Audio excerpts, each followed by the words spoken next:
1분 만에 서울이 사라진다고 하면 여러분은 지금 어디로 피할 수 있습니까?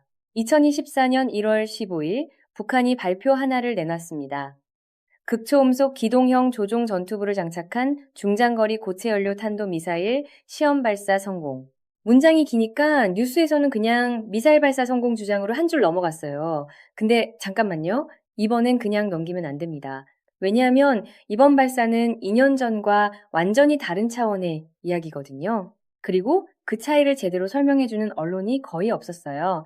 오늘 그 차이부터 시작해서 이 사태가 어디까지 연결되는지 하나씩 내려가 보겠습니다.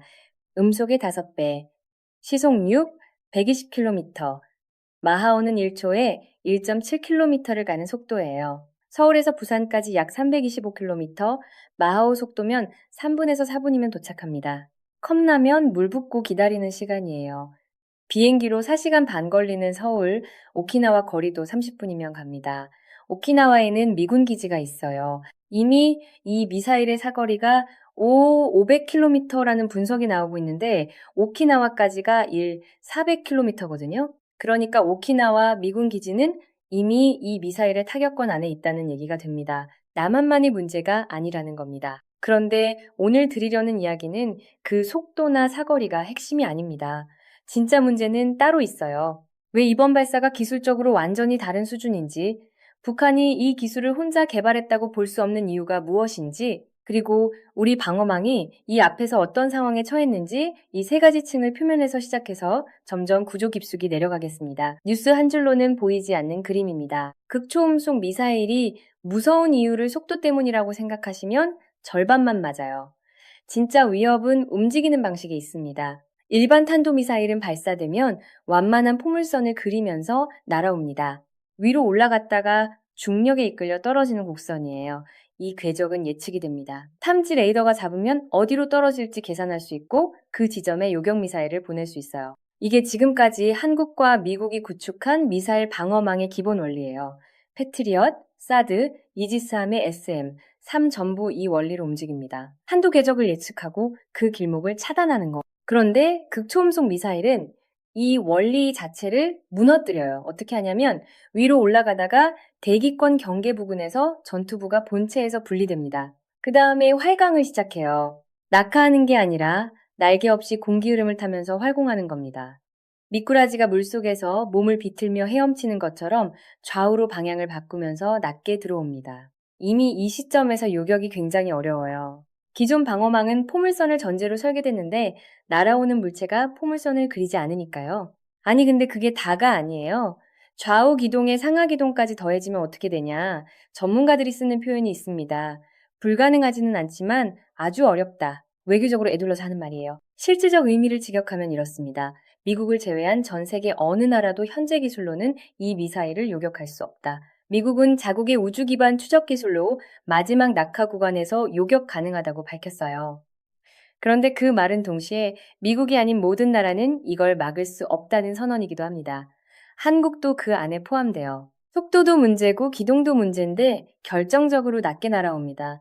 탄도미사일은 위로 높이 올라가기 때문에 레이더가 초기에 잡을 수 있어요. 그런데 극초음속은 낮게 활강하면서 들어오기 때문에 레이더 탐지 시간 자체가 짧아져요. 1분 안에 날아오는 데다 탐지되는 시점도 늦어집니다. 사실상 경보를 울릴 시간이 없어지는 거예요. 여기까지가 표면입니다. 근데 진짜 이야기는 지금부터예요. 실제로 어떤 상황이 벌어지는지 한번 그려볼게요. 북한이 고체 연료 극초음속 미사일을 발사하면 우리가 탐지하는 시점은 미사일이 이미 공중에 떠 있을 때입니다. 남은 비행 시간이 1분 이내예요. 우리 패트리엇 시스템이 발사 준비를 갖추고 궤적을 계산하고 요격 미사일을 쏘는 데 걸리는 시간을 생각해 보세요. 거기에 극초음속 미사일이 직선으로 오는 게 아니라 미꾸라지처럼 기동하면서 들어옵니다. 수학적으로 이건 막을 수가 없는 방정식이에요. 주류 언론이 이번 발사를 보도할 때 빠뜨린 게 하나 있습니다. 이번 발사가 2년 전 북한의 극초음속 미사일 발사와 뭐가 다른가 하는 부분이에요. 이게 오늘 이야기의 두 번째 층입니다. 그리고 이 층이 사실 첫 번째 층보다 더 무거운 내용입니다. 2년 전에도 북한은 극초음속 미사일을 쐈어요. 그때 전문가들이 뭐라고 했냐면 위협적이긴 한데 발사 전에 사전 징후를 잡을 수 있다고 했습니다. 그 이유가 연료였어요. 2년 전 발사는 액체 연료를 썼는데 이번엔 고체 연료를 썼습니다. 이 두 글자 차이가 전략적으로 무엇을 의미하는지 지금 설명드릴게요. 액체 연료를 쓰는 미사일은 구조가 복잡하고 만드는 비용이 높습니다. 그것보다 결정적인 문제가 따로 있는데 액체 연료는 탱크에 주입해두면 시간이 지나면서 변질되거나 새는 경우가 생겨요. 그래서 발사하기 직전에 연료를 주입해야 합니다. 연료를 실은 특수 차량이 발사 기지로 이동하고 거기서 주입 작업을 해야 해요. 이 과정 전체가 눈에 띕니다. 인공위성이 모든 걸 볼 수 있어요. 저 기지에서 지금 액체 연료 주입 작업 중이다. 이게 경보예요. 우리한테 준비 시간이 생기는 겁니다. 경보를 올리고 요격 시스템을 가동하고 외교적으로 대응하거나 대피 조치를 취할 수 있는 창이 열려요. 고체 연료는 완전히 다릅니다. 한번 넣어두면 변질이 안 돼요. 그냥 보관하다가 필요할 때 바로 쏘면 됩니다. 위성이 뭘 봅니까? 아무것도 안 보여요. 발사대에서 갑자기 불꽃이 올라오면 그게 이미 발사된 겁니다. 주입 과정도 없고 사전 이동도 없고 준비 신호도 없어요. 기습이 가능해지는 거예요. 미리 알 수 있다는 것과 알 방법 자체가 없다는 것. 이 차이가 전략적으로 의미하는 바는 하늘과 땅입니다. 이거 웃을 일이 아닙니다. 2년 전 발사를 두고 전문가들이 경계는 해야 하지만 사전 대응이 가능하다고 했던 가장 큰 이유가 바로 액체 연료였어요. 발사 전에 우리가 알 수 있다는 논리 위에 있었던 거죠. 그 논리 자체가 이번 발사로 완전히 무너졌습니다. 사전 탐지에 창이 닫혔어요. 경보 없이 날아오는 미사일, 그걸 막을 기술도 없는 상황. 지금 우리가 마주한 현실입니다. 타임라인을 보면 더 명확해집니다. 2021년 1월 극초음속 미사일 개발 선언, 2021년 9월 첫 시험 발사, 액체 연료. 그 이후 2년 안에 추가 시험 발사를 여러 차례 하더니 2024년 1월에 고체 연료 기반 발사 성공 선언까지 나왔습니다. 액체에서 고체로 넘어가는 것 자체가 보통 수십 년이 걸리는 기술 도약이에요. 미국도 러시아도 중국도 이 과정에 수십 년을 씨름했습니다. 북한이 3년 안에 해냈다는 주장 여기서 의심하지 않는다면 그게 오히려 이상한 거죠. 그런데 여기서 질문이 하나 생깁니다. 2021년에 극초음속 개발을 선언한 나라가 단 3년 만에 고체 연료 기반 극초음속 중장거리 탄도 미사일 발사까지 성공했다. 세계 군사 강국들도 고체 연료 극초음속 분야에서 수십 년씩 씨름하고 있는데 북한이 이걸 혼자서 이 속도로 해냈다는 게 과연 가능한 얘기입니까? 문제는 여기서부터입니다. 진짜 그림이 이제 나옵니다. 전문가들 사이에서 공통적으로 제기되는 의혹이 있습니다. 2021년 이후 북한이 전략 무기를 공개할 때마다 군사정찰 위성, 수중 핵무기 체계, 그리고 이번 극초음속 미사일, 그 타이밍에 정확히 맞물려 등장하는 나라가 하나 있다는 거예요. 바로 러시아입니다. 우연히 3번 이상 반복되면 그건 우연이 아닙니다. 구조를 보면 이해가 됩니다. 2022년 우크라이나 전쟁이 장기전으로 굳어지면서 러시아는 포탄 수급이 절박해졌어요. 서방의 제재로 자체 생산에도 한계가 왔고 비축량도 빠르게 소진되고 있었어요. 이 시점에 북한이 대규모 탄약 공급 채널을 열어줬습니다. 보도에 따르면 컨테이너 5 연계 분량의 포탄이 북한에서 러시아로 넘어갔어요.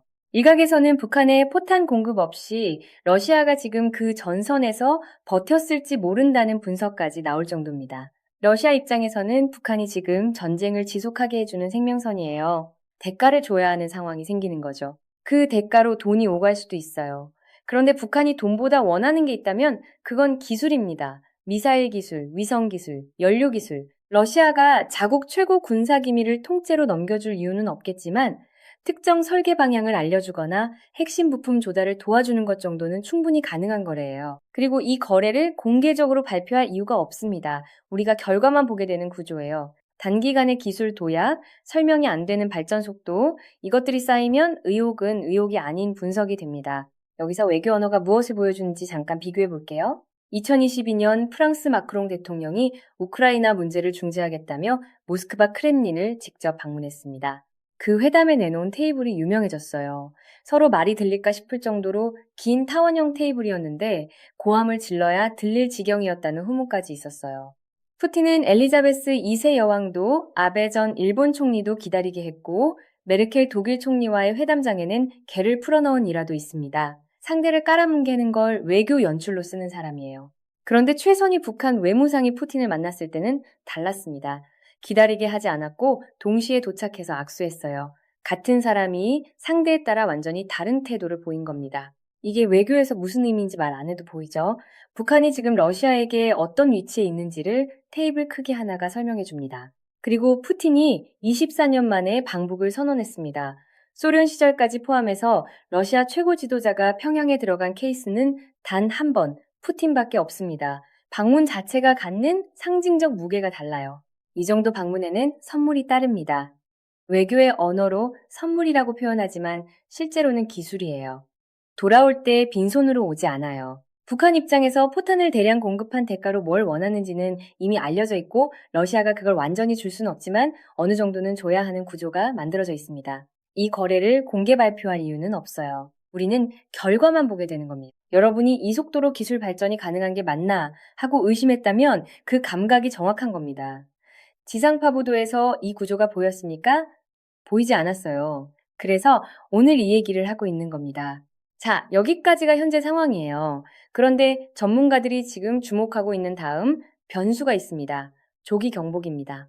조기 경보기가 왜 중요한지부터 정리하면 이렇습니다. 군사정찰 위성은 목표물을 발견하면 그 데이터를 지상으로 전송하고 지상에서 다시 지시를 내리는 구조예요. 그 과정에서 시간차가 생기는데 그 사이에 표적이 이동해 버릴 수 있어요. 그런데 조기 경보기는 하늘에 떠 있는 공중지휘소예요. 공군사령부가 하늘에서 실시간으로 작전을 통제합니다. 이 표적은 네가 때려, 저 표적은 네가 때려, 타이밍 손실 없이 지시가 내려가는 거죠. 이동이 가능하고 감축이 쉬워서 지상사령부보다 생존성도 높습니다. 현대전에서 조기 경보기 없이 작전을 수행한다는 건 눈 감고 싸우는 것과 같다는 말이 있어요. 기본 중에 기본인 장비인데 단 한 대만 개발한 나라는 없어요. 그만큼 핵심입니다. 북한이 현재 자체적으로 조기 경보기를 만들 기술은 없습니다. 북한 공군 출신 전문가들도 인정하는 부분이에요. 레이더 기술이 뒤처져 있고 설령 러시아가 조기 경보기를 통째로 넘겨준다 해도 지금 북한 전투기들은 그 데이터를 받아서 활용하는 시스템이 없습니다. 연동이 안 된다는 얘기예요.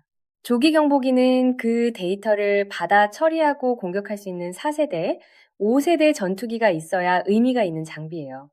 북한의 전투기는 구형이에요. 지금 당장은 위협이 되기 어렵습니다. 그런데 평양 외곽 순천공군기지에서 이상한 움직임이 포착됐습니다. 활주로를 무려 300m 연장했어요. 총 길이 800m. 눈에 띄게 넓어진 유도로도 따로 만들어뒀어요. 지금 당장 쓸 비행기가 없는데 왜 이렇게 활주로를 늘립니까? 10년 뒤를 보고 있다는 겁니다. 러시아가 전투기 기술을 이전해주거나 북한이 독자 개량에 성공하거나 어떤 경로로든 현대화된 공군 전력이 갖춰지는 날을 위한 준비가 먼저 깔리고 있는 거예요. 아직은 공터처럼 보이는 활주로 300m가 나중에 이게 언제 됐어가 되는 겁니다. 지금 묵묵히 진행되고 있는 장기 프로젝트예요. 강하게 보이려 할수록 사실은 약한 겁니다.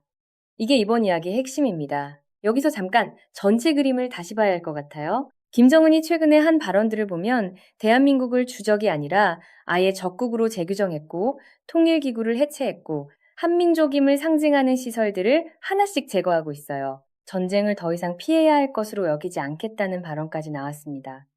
예전에 서울 불바다식 협박 레토릭은 이미 한국 사람들이 익숙해져 있어요. 그때도 라면 사재기가 있었고 지금은 라면도 안 사요. 말폭탄에 둔감해진 거죠. 그런데 전문가들이 이번에는 말의 온도가 좀 다르다는 평가를 하고 있어요. 허세를 부리는 사람의 목소리가 아니라 뭔가 결심한 사람 특유의 담담함이 익힌다는 겁니다. 포기한 듯한 어조. 먼 미래를 얘기하는 게 아니라 지금 이미 그렇게 됐다는 식의 어조 변화가 신호로 익히는 거예요. 그리고 평소에 북한과는 대화로 풀어야 한다는 온건 입장을 유지해온 미국의 한반도 전문가 로버트 칼린이 최근에 경고를 냈습니다. 올해 뭔가 일이 벌어질 가능성이 있다고. 강경파의 경고는 직업이에요. 온건파가 경고할 때는 실제로 뭔가가 보였다는 신호입니다. 타이밍도 주목해야 합니다.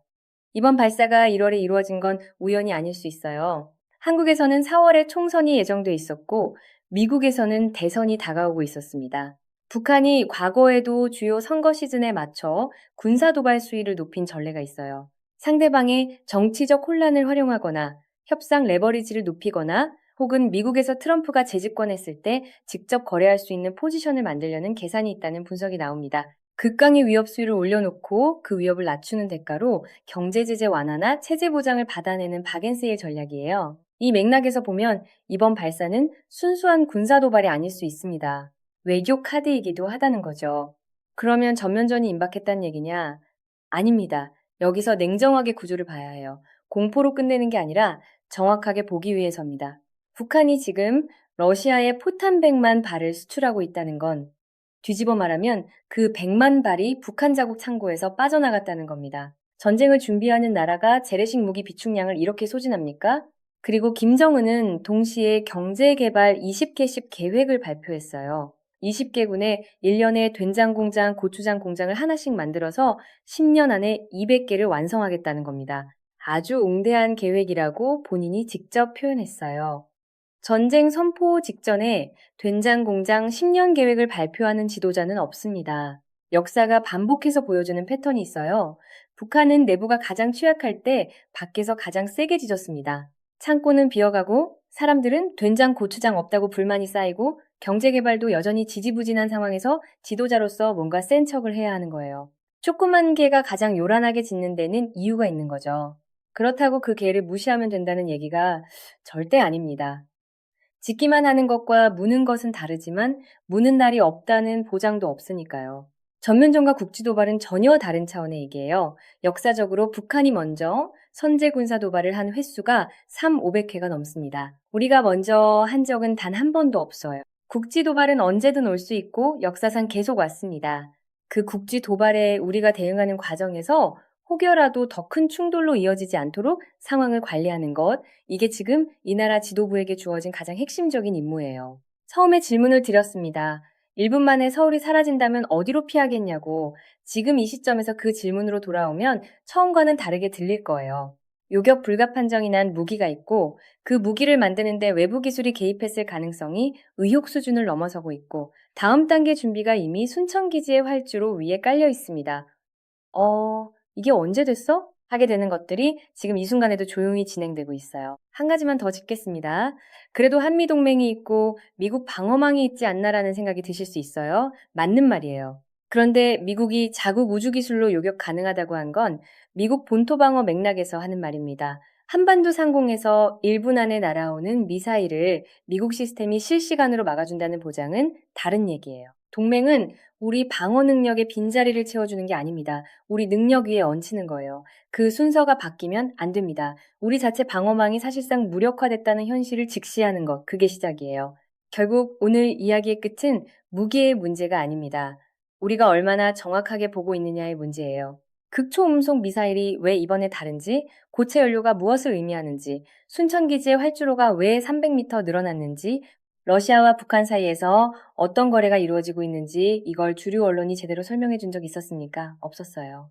그런데 이걸 알고 있는 사람과 모르는 사람이 선택하는 것들이 다르거든요. 공포로 받아들이라는 게 아닙니다.